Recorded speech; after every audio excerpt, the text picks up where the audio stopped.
Hello and welcome to the Paul Green Comedy PaulCast. This is episode 331. This is for November 23rd, 2024. Stand-up comedian, actor, improviser, and dreamer, Paul Green, sharing my journey as I pursue my dreams in the hopes that you will pursue yours as well. I'll tell you, it has been all quiet on the Western Front. Do people say that anymore? Is that too old of a reference? Just had a fairly relaxing Saturday, except in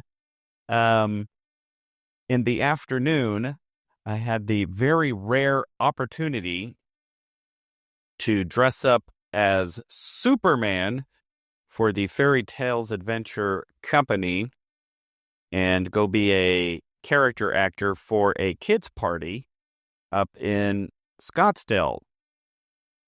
And, I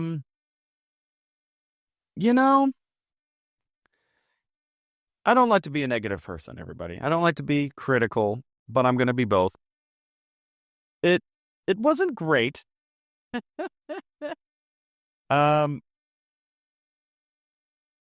For one very interesting reason, and that is the Superman suit provided to me. It was like a onesie. So, it was a full suit that I stepped into, legs, put my arms into it. It zipped up in the back. So from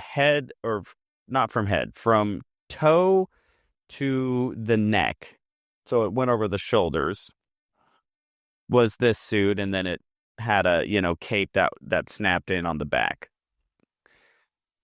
However, this suit had seen its fair share of wear and tear because the coating of the suit was that sort of leather, I think is what they call it, kind of that faux leather,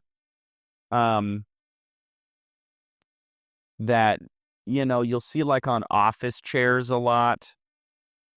And this suit was pretty much just done. For anybody who's had like an office chair that has that pleather material, it starts to shed. And I remember this because I had an office chair that I bought that started to shed, and it just starts to, just starts to break up and just starts to sort of fall apart, and then it kind of gets all over your floor, and eventually all of the pleather just wears off, and then it's just like a piece of cloth underneath. I don't know if you all know what I'm talking about, but if you do, that's what was going on with this Superman suit. And it was like, it was in its like, it was bad. I mean, so the entire suit is that pleather material. And I mean, that stuff was just shedding everywhere. Just like big swatches of it falling off of the sleeve, off the chest, down the legs. And I'm just looking at this thing going, this is this is not good. And the second thing is, those of you who don't know what I look like, I am a cue ball bald man, everybody. There is not a single hair on my head. Homer Simpson has more hair on his head than I do because he has 3 hairs combed over. And so I had to wear a wig, and the wig that was given to me was, it didn't look anything like Clark Kent or Superman. It looked more like a 1980s, like, kind of mullet, kind of like a Mel Gibson almost. Not that extreme. Not like the Mel Gibson, what movies? I was about to say Die Hard, but that was Bruce Willis who did Die Hard. What were the movies that Mel Gibson did. Lethal Weapon. Remember kind of the Lethal Weapon mullet that Mel Gibson used to rock? I mean, it was closer to that, darker. It was like black hair. Um, or kind of like or kind of like the Beatles, kind of like a Beatles hairdo almost. When they started to grow their hair out long, just kind of like a longer. Both of those descriptions I just gave, I don't think are the most accurate, but I can't think of anything else. I mean, not like a clean cut Superman Clark Kent haircut. I mean, it made me look again like I was maybe like in a 1980s uh rom-com or something. So I'm wearing this wig and I'm wearing a suit that's falling apart. And they not only ordered this party, they not only ordered Superman, but they also ordered Belle. And the woman playing Belle looked fabulous. The Belle costume was spot on. It was the big gold ball gown that she wears, you know, on the big dance number with the beast. Tell as old as time. And her wig was unbelievable. And, you know, she had the gloves and the gold dress with the big poofy thing. I don't even know what they call that. And here I am in a wig that isn't the right hair and a Superman outfit that makes it look like I am just shedding pleather. And I'm just like, what is going on here? So we go to this party. It was in a backyard of this really nice house, and everybody was wonderful. I mean, everybody's very kind and gracious. All of the kids love Belle, but these kids are kind of coming up to me, and they were kind of older kids, maybe 8 or 9 years old. A lot of these parties I've done, the kids were more like 2, 3, 4, 5, so they don't know what the heck's going on. These kids are a little smarter, they're a little more precocious, and you know, they're just calling me out left and right. One of the kids literally said, like, "Is that a wig? That's not your real hair." And and then the other kids and a lot of them were calling it like, "What's going on with your suit? Why is your suit so what's going on?" Like they could just see because this thing was just shedding all over the place. I was just spreading pleather all over this backyard, just swatches of this pleather material falling off all over the place. And the swatches are getting bigger and bigger. And I like look down at my legs and like my legs just have big patches of this just flowing all over the place. My arms, my chest. I just was like, I, I don't even know what to do with this situation. And these kids were starting to play with me. I had this one girl come up and she totally cat scratched me on my arm just to like shave off more of this pleather stuff because it is kind of you know, like when something is peeling, you want to peel it all the way, you know, that kind of sensation. And I think this girl was just like, oh, this stuff is coming off. I'm just going to peel all of it off. It's so, you know, I'm just walking around this backyard. It was a huge, beautiful backyard. Obviously, a very wealthy family. And you could just see everywhere that I walked because I just left a trail of pleather shavings all over this backyard. I felt so bad. I'm like, somebody's going to have to clean that up. And it's not going to be me with my super strength. So, you know, I don't know. Again, I try not to be negative. I try not to be critical, but it just kind of made it not a very fun experience for me that like I'm in this suit that just is not intact and in this wig that is so not a Clark Kent wig. And it just kind of made it a little bit more challenging for me to want to like actually be in a Superman character and just have fun and cut loose like I have done in previous experiences with this company where I'd played Batman I had played Blippi a couple times. And those costumes were fantastic. The Batman costume was really great. No pleather, no shedding. It was a good Batman costume, and the Blippi outfit is a lot easier to pull off because it's mostly just a hat and some suspenders. But I did the gig. I was as interactive and charming as I could be, while also just feeling totally embarrassed that I'm just shedding all over this backyard. So I got done with that gig and then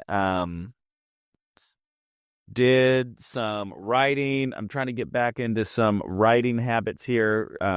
The sketch comedy show that I did last week really took a lot of time, and I got sort of off track on writing and everything because I was staying up till 3 or 4 in the morning trying to get all my goals and tasks done. And I'm like, this isn't healthy. I'm just going to lay off this stuff for a week, get my, get done with this show, and then,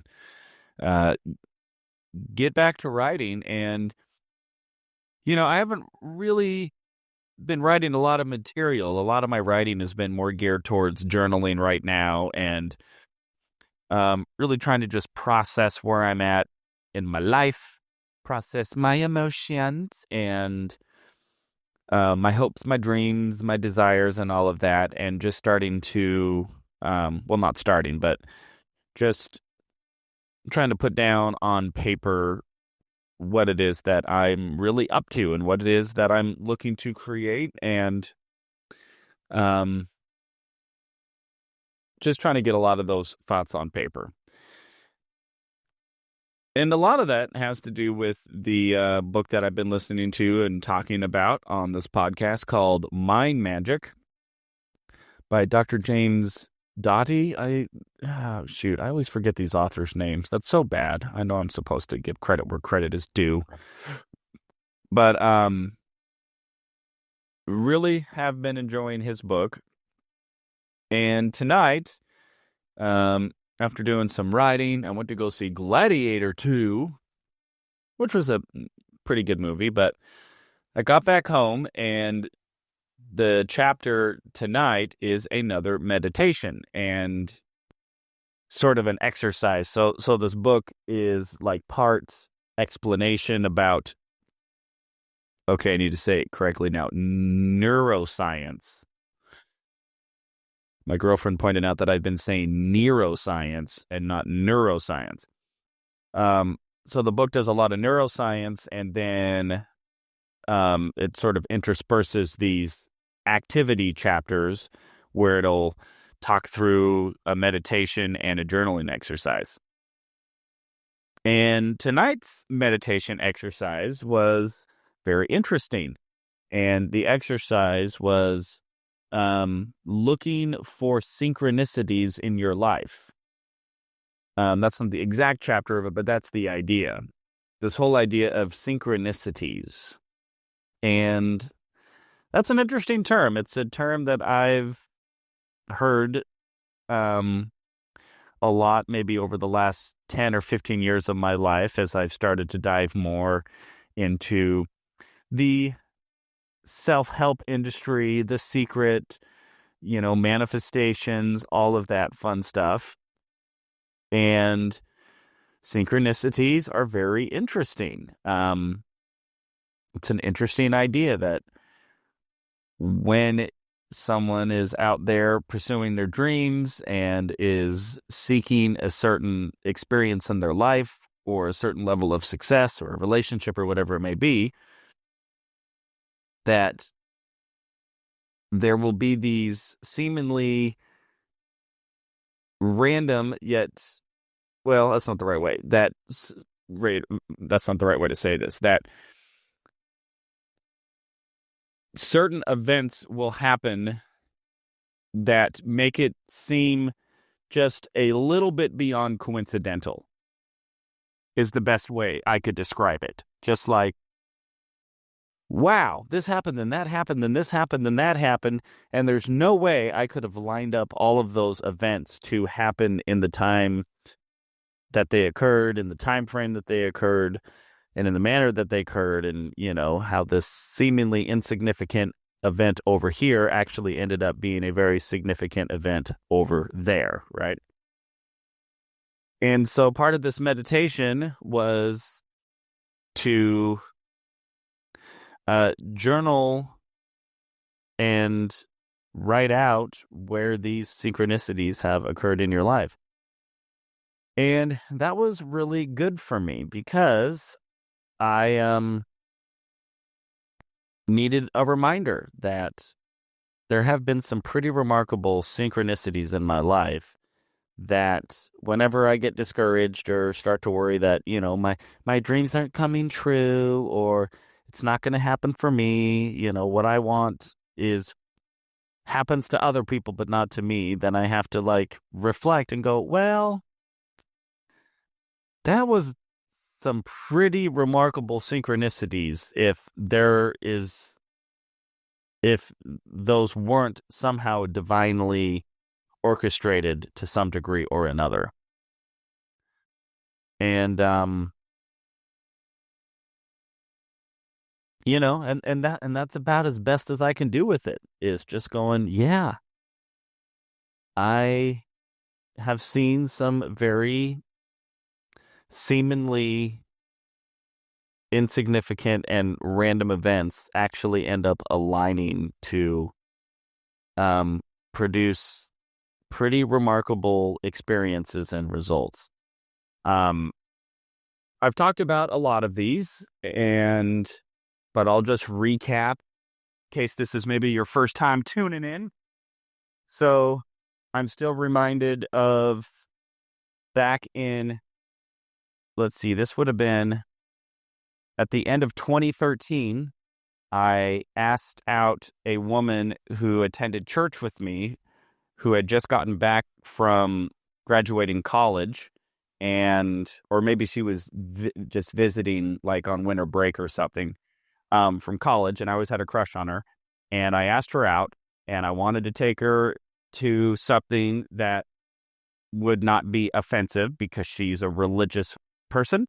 And so I Googled clean comedy shows in Phoenix, and I found a clean comedy show with a comedian named Amy Blackwell at Tempe Center for the Arts.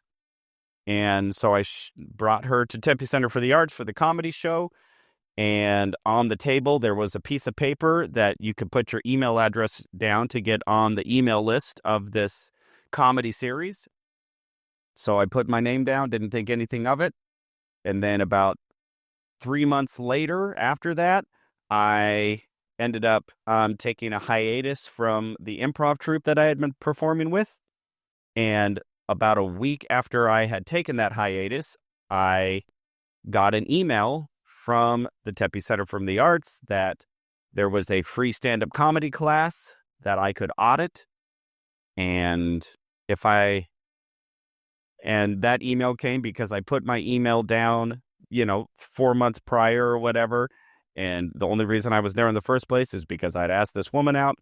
And then the only reason I even responded to the email was because I was on hiatus. Had that email come any sooner, I wouldn't have even been able to look at it or see it because I was so knee deep in this improv troupe. And the night of the comedy class was the night of our rehearsals. So I wouldn't have even been able to attend it or sign up for it. But I went on hiatus, signed up for the comedy class. That's where I met Tony Visick. I ended up signing up for a 6-week comedy class with him. he is the one who really was the first person ever in my life to really believe that I had talent. And he sat me down and said, "Hey, you should move to LA. You have what it takes. Go give it a shot. See what happens." Um, so that happened all around early 2014. By the end of 2014, I had a bunch of things happened where I was dating this other woman who I had a huge crush on, and then she ended up breaking up with me, and then I felt like a loser, and then that made me realize that I was a realtor at the time, that me being a realtor wasn't the best career path for me, and that I needed to get a full-time job. So because of that, I applied for this job at a company called Infusionsoft, which was a company that I had several friends who worked there, and they were always telling me that I should get a job there, that I'd be a good fit for the company. And I ended up applying. I get hired on at Infusionsoft. That's at the end of 2014. While I'm at Infusionsoft, I learned that they have in their company a man named Dan Rouse, whose position was the dream manager of the company, and it was his job to help support and counsel all of the employees to go conquer their dreams.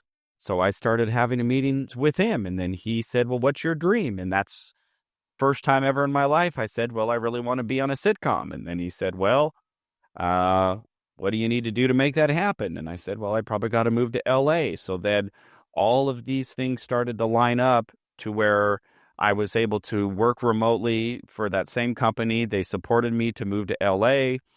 A couple weeks ago, I told the story about how I ended up in the apartment, which was also just uncanny timing because I literally had like I had reached out to this guy about an apartment in February of 2015. And then in September of 2015, while I'm in LA trying to find an apartment, I had a buddy of mine who was going to rent an apartment with me bail on me last minute. So I'm literally like have no idea where I'm going to live or how I'm going to afford an apartment in Los Angeles. And on that same night that my buddy said he wasn't going to be able to stay with me, I got an email from this guy who I had emailed 6-7 months before. And on that night, he emailed me and said, "Hey, I have a space opening up this weekend. Are you interested?" And I said yes. And I moved into that apartment that weekend and stayed there for 7 years. All just random events. And it all started because I asked out a woman who I thought was cute and who I wanted to take out and who I had a crush on. And all of that events, just signing up for the email list, taking a hiatus from the improv club, starting the stand-up class, quitting real estate, getting the job at Infusionsoft, talking to the dream manager, deciding I need to move to LA, sending an email about an apartment in February, deciding that I need to find a way to work remotely, the company opening up a remote job opportunity for me moving to LA, getting the email from the guy. I mean, it was just all these events that in retrospect, I couldn't have possibly have had planned it to work that way. But everything that did happen was always a result of me just following my heart and just having the courage to do what was in my heart in that moment.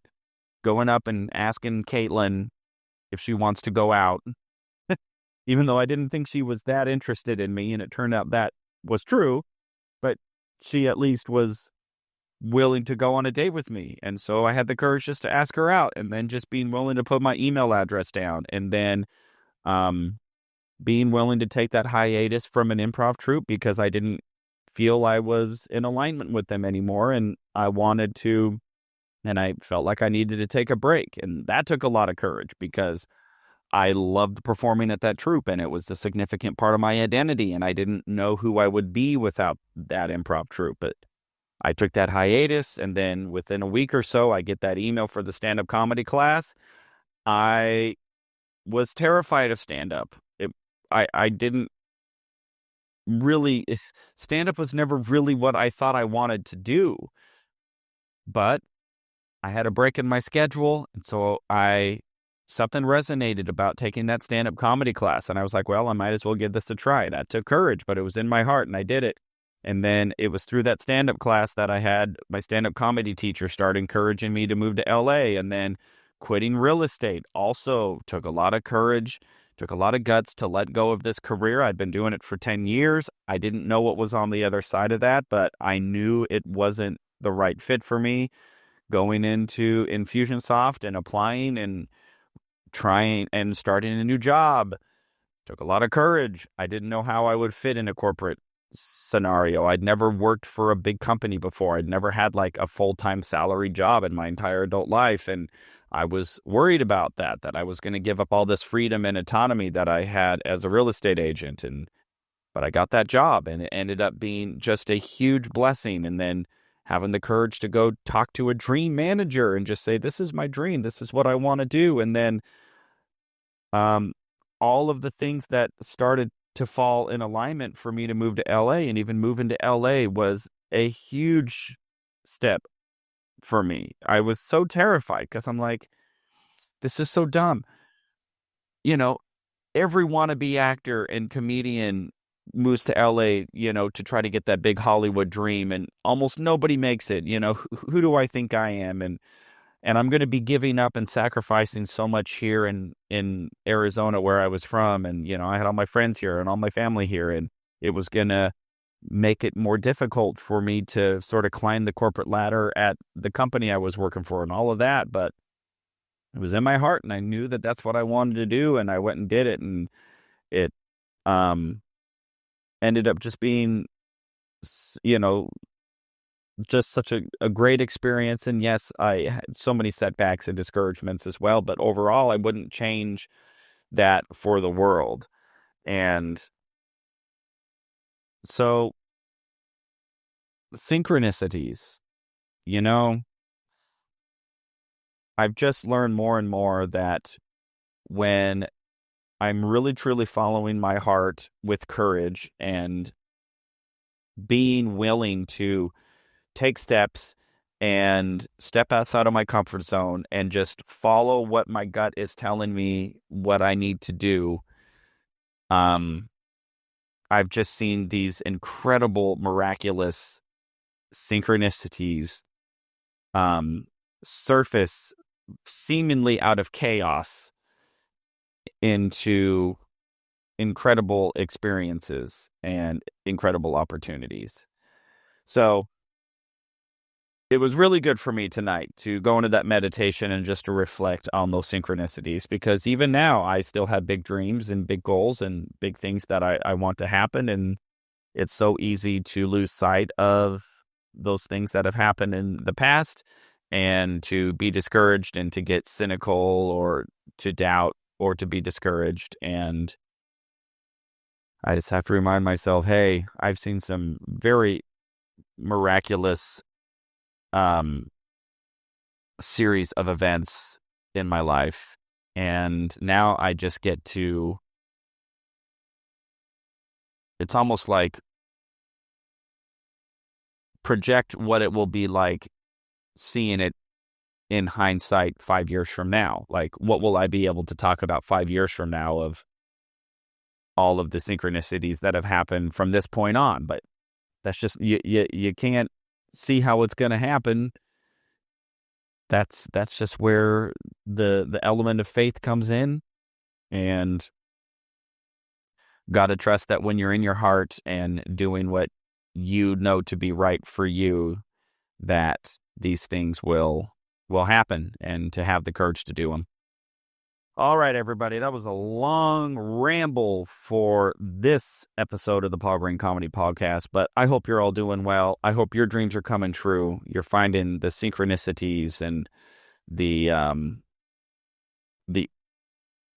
orchestration of seemingly insignificant events turning into a lovely symphony of synchronicity and all of the beautiful experiences that come out of having the courage to follow your heart.